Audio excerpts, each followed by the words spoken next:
Selamat malam semuanya. Selamat malam, Iya. Mbak Lia.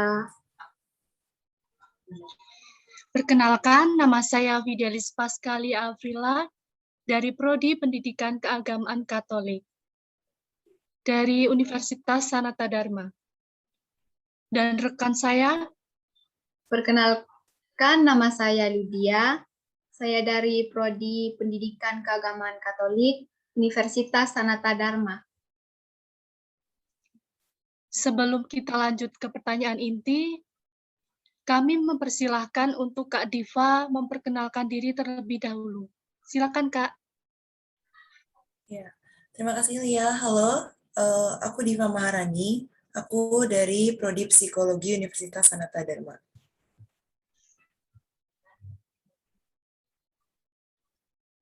Untuk mempersingkat waktu, kita langsung saja ke pertanyaan pertama ya, Kak.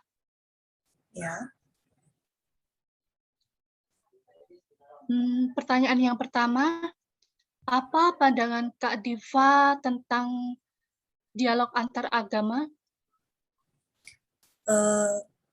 Menurut aku, dialog antar agama itu kayak sebuah forum diskusi antar agama gitu ya. Maksudnya kita kan tinggal di Indonesia, di mana di Indonesia itu ada 5 agama yang diakui kan. Terus menurutku dialog antar agama itu bakal berguna untuk kita kayak saling berbagi pendapat tentang hal yang sama tapi dari berbagai agama yang ada. Menurutku itu hal yang bagus, jadi kita bisa saling mengerti sudut pandang agama satu sama lain. Baik, terima kasih Kak. Lanjut ke pertanyaan yang kedua ya Kak. Apa saja ajaran-ajaran yang diajarkan agama Hindu? Kalau di agamaku, di agama Hindu, kita tuh diajarin ada kayak 5 kepercayaan, 5 kayak dasar utama gitu. Jadi ada kepercayaan terhadap hukum karma, terus kepercayaan terhadap Tuhan, kepercayaan terhadap kelahiran kembali, terus kepercayaan terhadap moksa, dan kepercayaan terhadap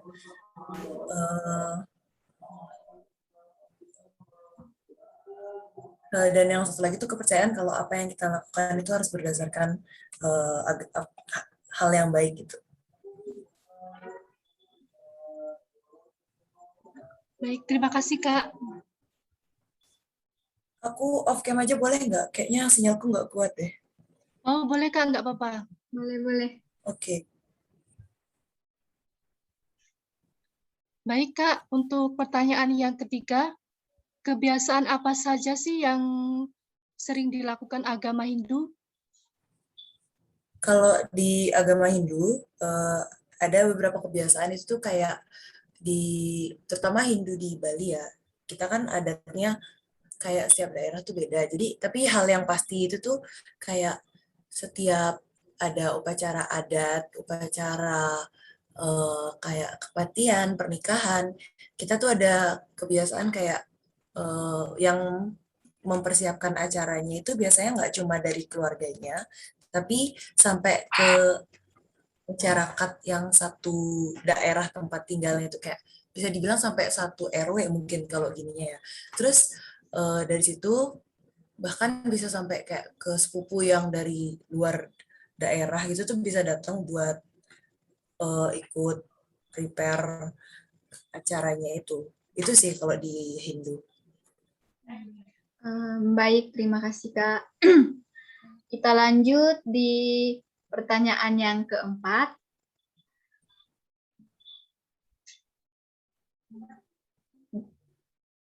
Bagaimana adat istiadat dalam ibadat agama Hindu? Adat istiadat buat ibadah di agama Hindu, kalau di Bali terutama, setauku lebih ke pakaian sama hari rayanya. Jadi kalau di agama Hindu, pakaian adatnya itu kan kebaya kan. Terus kebaya itu sebenarnya kayak ada ketentuannya. Jadi kayak kalau kebaya sebisa mungkin jangan untuk perempuan jangan di atas siku. Terus untuk modelnya jangan terlalu terbuka atau terlalu gimana, soalnya kan kebayanya itu maunya dipakai buat sembahyang, jadi untuk modisnya itu bisa nggak terlalu dipentingin kan. Terus kalau untuk acara sembahyang biasanya pakai warna putih atau warna kuning, kayak menghindari warna gelap itu gitu. Kalau untuk kematian baru kita pakai. Sebenarnya kalau kematian kita juga masih pakai yang warna putih sebagian besar, cuma di beberapa prosesi itu kita pakai warna hitam gitu.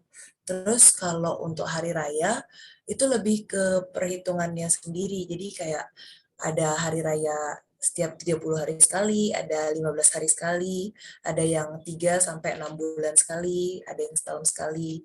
Itu ada hitung-hitungannya gitu sih kalau di Hindu. Baik, terima kasih ya Kak. Untuk soal Ya. yang kelima, bagaimana pandangan Kak Diva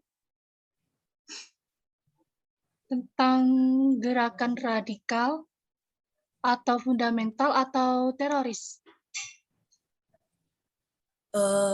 Kalau menurut aku dan umat agamaku kayaknya juga berpikiran kayak gini, itu kan gerakan yang membawa kerugian buat orang lain gitu ya, terutama apalagi yang terorisme. Terus dari situ karena agamaku itu kan percayanya hukum karma itu pasti ada. Jadi kalau seseorang melakukan hal buruk, pasti dia bakal kena balasannya juga. Jadi di agamaku percaya orang-orang yang kayak gitu, orang-orang yang memicu keributan dan menciptakan kerugian buat orang lain, mereka pasti bakal dapat balasannya sendiri, entah di kehidupan yang sekarang atau di kehidupan berikutnya. Terus dan sebisa mungkin agamaku pasti ngajarin untuk nggak ngelakuin hal kayak gitu kan, soalnya itu selain ngerugiin orang lain, itu juga bisa ngerugiin diri sendiri dan bisa menghilangkan nyawa orang gitu. Baik, terima kasih Kak. Tadi di agama Hindu kan ada kayak acara ibadah gitu, kayak sembahyang. Terus itu kalau di agama Katolik. Nggak apa-apa.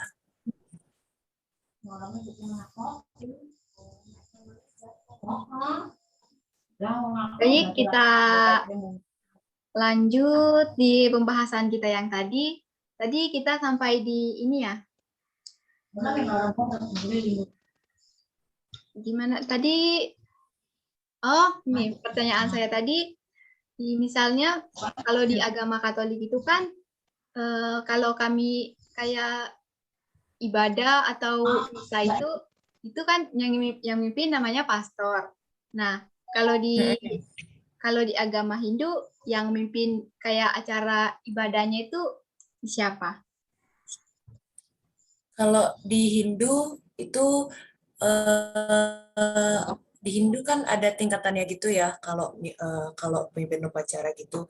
Kalau biasanya kalau cuma kayak hari raya yang cuma keluarga besar doang, biasanya itu dipimpin sama namanya pemangku. Atau kalau misalnya dari keluarganya itu udah ada yang punya udah punya tingkatan di agama, biasanya kalau bukan pemangku namanya pedanda. Tulisannya pedanda tapi dibacanya pedande. Iya. Terus kalau di pura-pura besar gitu, itu biasanya udah beda lagi yang mimpin. Kalau bukan pedanda biasanya gini kalau bukan biasanya jero mangku gitu. Baik, terima kasih Kak. Langsung saja kita lanjut di pertanyaan yang terakhir. Apa usaha-usaha yang dilakukan untuk menjamin kerukunan umat beragama? Kerukunan umat beragama ya. Kalau aku kan nggak tahu di daerah lain ya. Cuma kalau di Bali biasanya kan kalau di Bali kan mayoritasnya Hindu. Terus kalau orang Hindu tuh kalau ada acara tuh biasanya kadang sampai nutup jalan atau sampai bener-bener ngeblokir jalan gitu lah, apalagi kalau hari raya Nyepi kan itu bener-bener lalu lintas tuh mati, nggak bisa gerak gitu saking gininya. Kalau di Bali biasanya buat menjaga kerukunan tuh kita kayak saling toleransi gitu loh. Kalau orang Hindu lagi ada acara sampai nutup jalan, oh ya udah kita misalnya yang dari agama lain tuh kayak oh ya udah kita muter jalan ke sini ke situ gitu. Terus gitu juga kalau misalnya ada saudara dari yang muslim gitu misalnya mereka ada acara nikahan atau syukuran gitu yang sampai tutup jalan juga, kita juga kayak oh lagi ditutup jalannya, oh ya udah kita muter ke sana aja daripada bikin masalah gitu kan, kayak mau maksain lewat di situ, ya udah lebih ke toleransi sih kalau di Bali. Terus juga kalau sorry banget aku kelempar lagi. Iya, nggak apa-apa, Kak.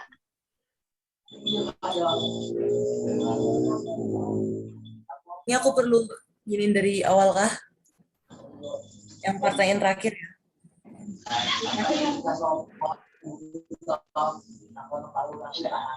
Tidak usah Kak, dilanjut aja. Oh oke. Intinya kalau di Bali itu kan yang diutamainnya kan toleransinya, terus sama nggak memperbesar masalah yang sederhana gitu loh. Jadi kayak kalau emang udah ada solusinya ya udah nggak digede-gedein masalahnya gitu. Oh,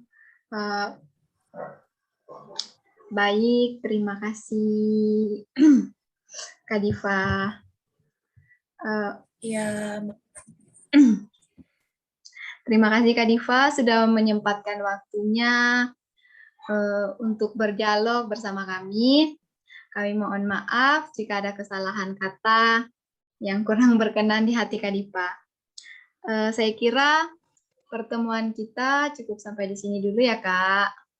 Semoga apa yang telah kita bahas tadi atau telah kita bicarakan yang disampaikan oleh Kak Diva bermanfaat untuk kita semua. Terima kasih. Terima kasih Kak Diva. Selamat malam. Selamat malam.